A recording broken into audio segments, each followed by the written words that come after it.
Well, howdy, everybody. This is John Michael. We celebrate today the beheading of John the Baptist.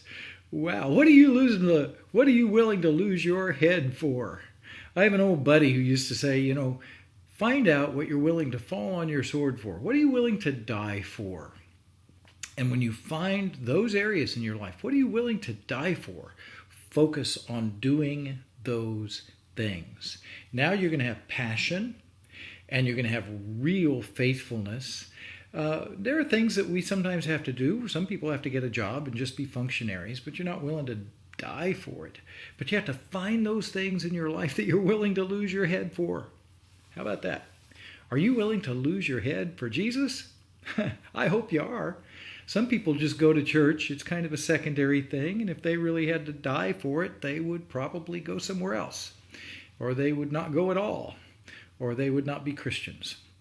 So if you're really a Christian, you're willing to lose your head for Christ.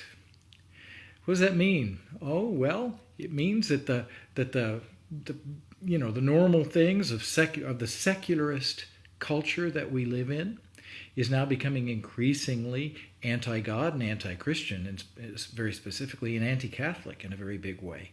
So are you willing to lose your head even when the prevailing culture of the West says it ain't cool to believe in God? It's not cool to follow Jesus. It's not cool to be a Catholic. See? So are you willing to die for those things? You have to find those things. How do you do that? Well, you realize that Jesus was willing to die for you. John the Baptist was willing to die for his faith. Jesus gave his life for you and me.